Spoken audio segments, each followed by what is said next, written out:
junto com você ouvindo a palavra lá no campo dos pastores em Belém, considerando um monte de coisas. Uma delas que eu considerava aqui é que essas convicções que vocês acabaram de me ver expressando aí são convicções sem as quais eu nunca vivi, nunca.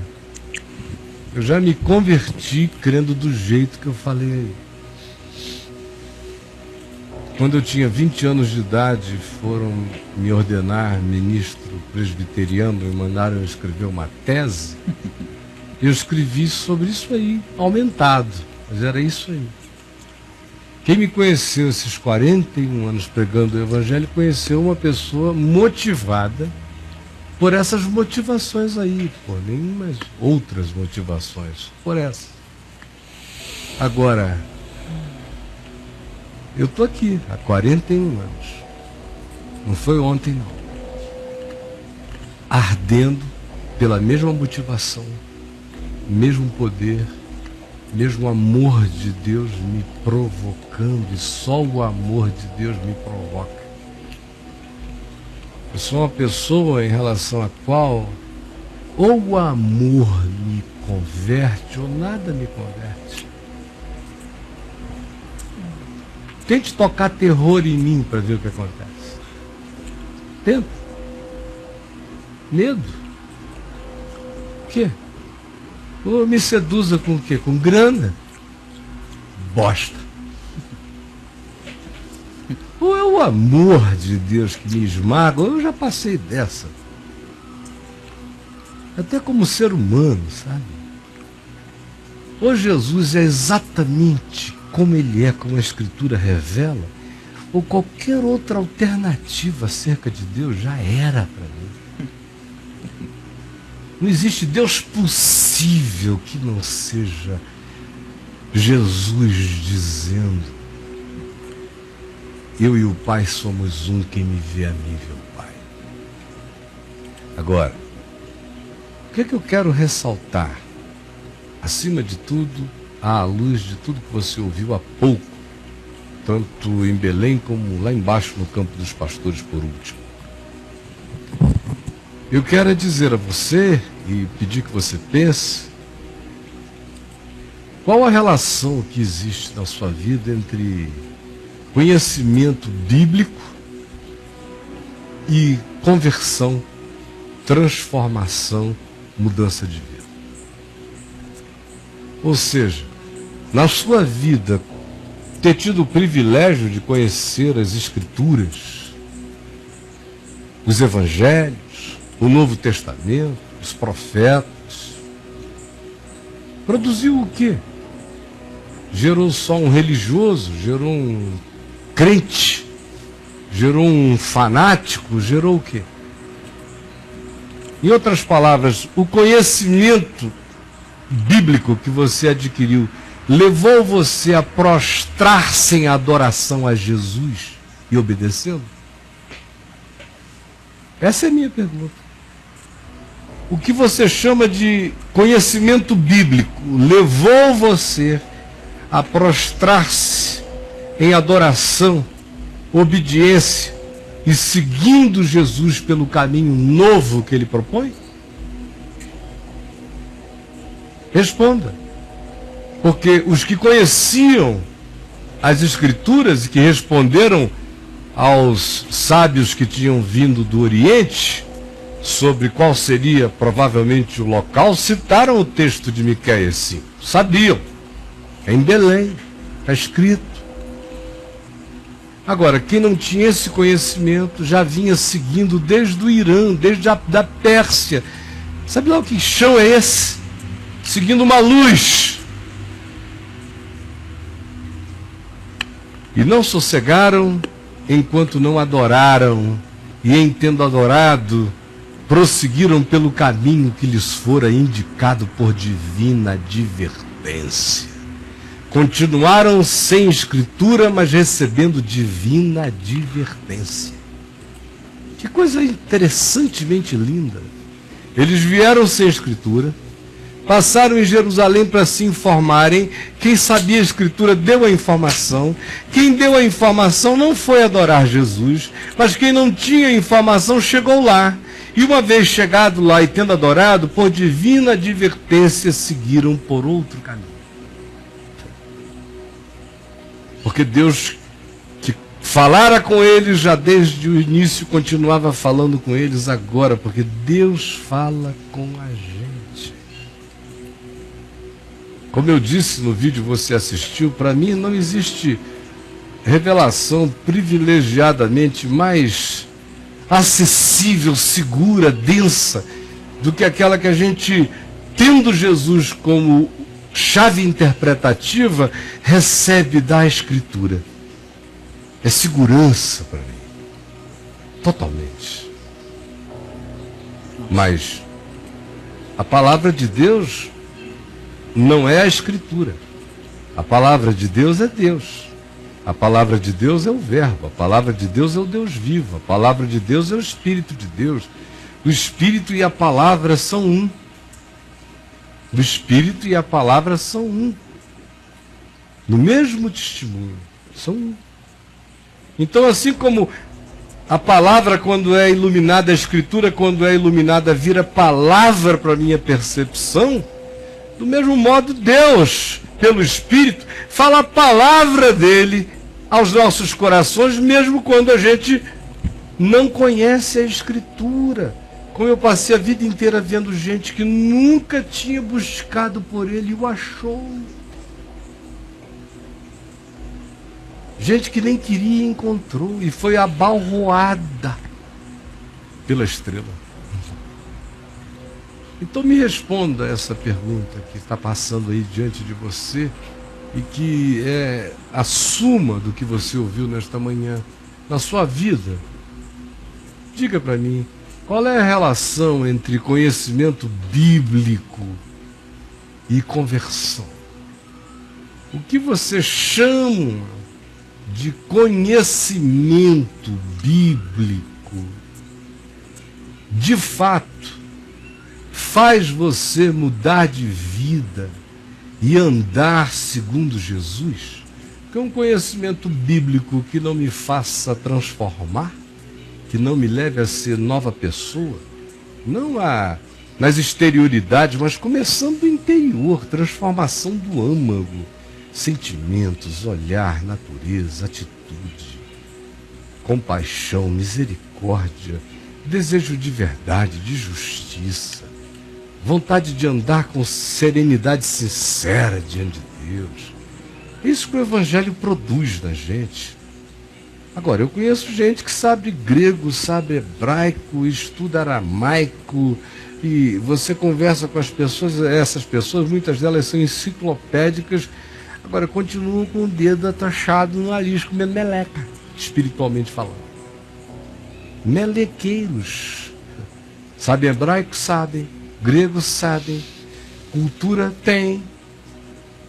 E o que tem da palavra deles, de Deus neles? Nada. Nada, nada, nada, vezes coisa nenhuma. Porque essa é uma condição não só possível, mas infelizmente comum. Quando a gente tem acesso ao conhecimento, surge uma tendência enorme ao cinismo, a superioridade imóvel, que não levanta o indivíduo e não faz andar na direção da vida. Ele sabe para saber, sabe para ensinar, sabe para indicar, sabe porque cultua o conhecimento, mas não se coloca na direção de se curvar, de adorar, de obedecer e de ouvir a advertência divina e aprender o caminho novo no qual andar. Por isso, gente, toda a mensagem de Natal que a gente ouve nos templos por aí não tem nenhum significado do ponto de vista histórico se ela não for uma mensagem que existencialmente seja a mesma proclamada todo dia e o ano todo, e seja Natal a atitude interior de cada um de nós de, em sendo guiado, nos deixarmos levar ao menino. ao eterno, àquele que nos guia, cujas origens são desde os dias da antiguidade, desde antes da fundação do mundo. E ele se encarnou diante desse que é o Deus encarnado, me curvar, e o adorar, e o acolher, e ouvir o seu espírito, e me deixar conduzir por divina advertência pelo caminho novo. O Evangelho tem que produzir isso, do contrário, qualquer conhecimento bíblico que não gere conversão, que não transforme a vida, que não dilate o ser, que não mude as essências, que não nos coloque o pé no novo e vivo caminho, não é Evangelho. Não é informação vivificada pelo Espírito Santo. Pode estar ortodoxamente correta, produz um religioso ufanista, ou imovelmente indicador das correções e do que sabe ser verdade ou ponto fundamental de alguma indicação, mas você mesmo que consegue ensinar ao mundo não se ensina. Você que prega que se deve converter, não se converte jamais.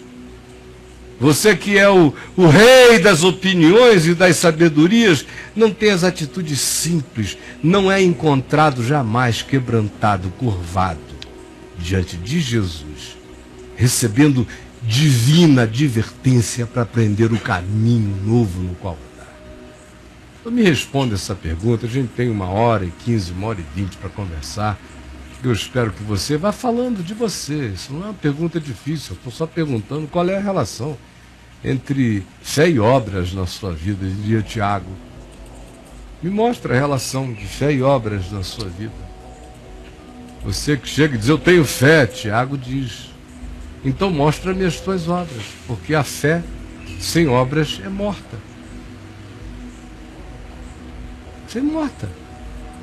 E ele disse, mostra-me a tua fé sem obras, sem prática, sem ortopraxia, sem encarnação da palavra, sem vida.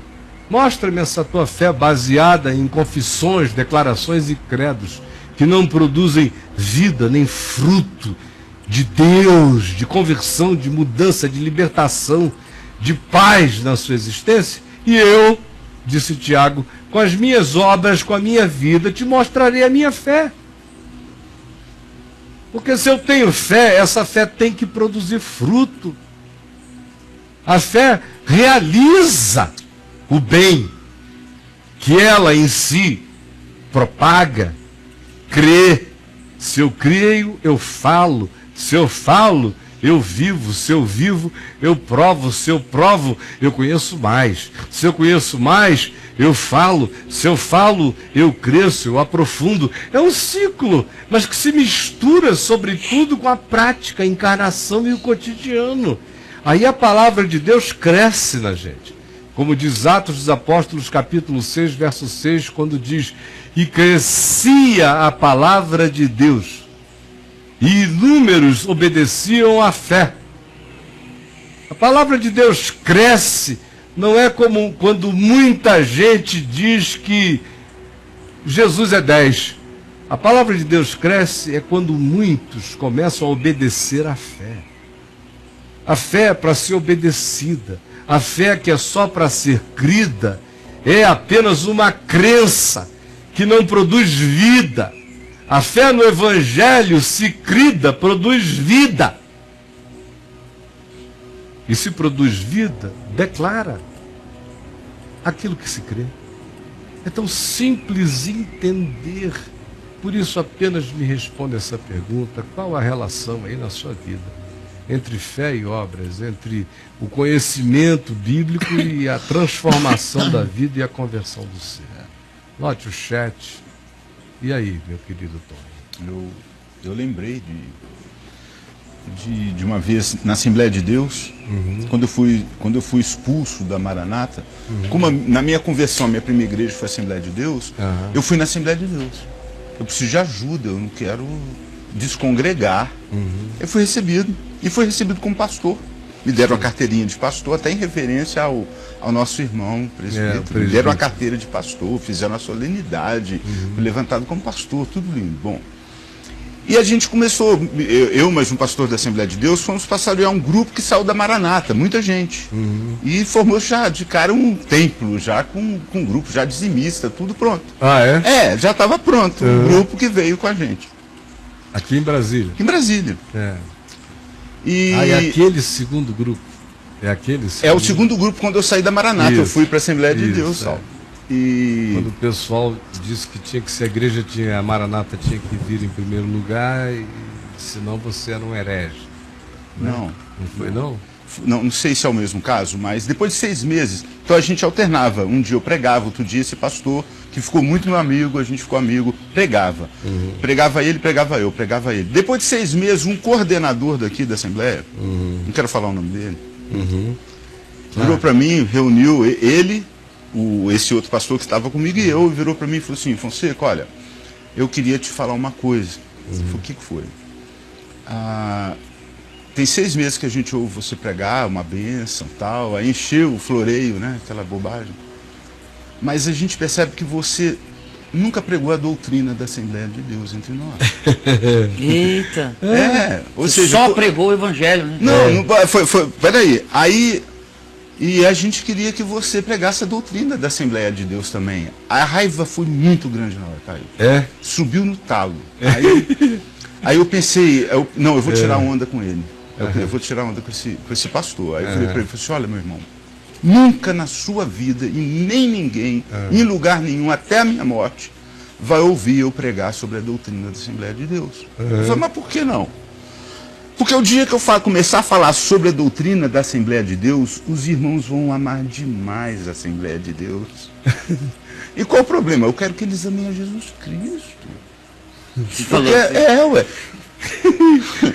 todas as escrituras apontam para Jesus Cristo. É o ponto vértice de tudo, é Ele, Jesus Cristo, meu irmão. Essa é a mensagem que você vai ouvir sempre de mim. E a partir daí eu me senti sendo...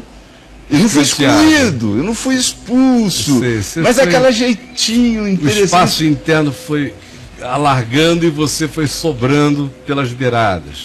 E eu deixei aquela igreja que me seguiu com eles. Deixou, né? Deixei com eles, podem tomar conta, não tem problema. Mas eu não vou pregar a doutrina de Assembleia de Deus de jeito nenhum. Nem de coisa alguma. Vai ser Jesus Cristo, claro. Porque é o que vive em mim. Foi quem me salvou. Foi quem teve vários encontros já comigo de amor, de bondade, de cacete, de irmão, de amigo, de tudo. É Ele que vive em mim, não é mais nada. Claro. Pronto, acabou. Esse irmão lá que está reunido na casa sozinho, eu queria dizer para ele... Você está falando desse que ele rasgou a carteirinha de presbítero, mas na verdade, você só cumpriu um rito, que quem rasgou foram eles. Olha, meu irmão, eu sou igreja, tu és meu irmão. Você está aí, eu estou aqui, ó. Nós somos igreja de Jesus Cristo para sempre. Você não está sozinho, você não está descongregado, está congregando comigo, com nós. Meu irmão em Cristo aqui, ó. Amém. Está aqui, meu irmão em Cristo, essa turma que está aqui, somos igreja. Pronto, sem título nenhum, nem Jesus Cristo é título para nós, é Deus vivo morando em nós. Amém, que bom. Maravilha. Então hoje está, hein? Aleluia. Arrebentando. Amém. Arrebentando. É isso que eu penso dessa turma toda que tem as escrituras como uma receita, uma bula de remédio para não ler. E quando lê, para não levantar e adorar. E não tomar o remédio. Pega o placebo. Não ou engole a bula. Despreza o remédio e fica comendo o papel da bula. É isso aí, olha que análise perfeita, cara. Come a bula, mas não toma o remédio. É isso aí, o pessoal tá mastigando bulas. Bulas. E aí, o povo tá falando bulas? Meu Deus do céu.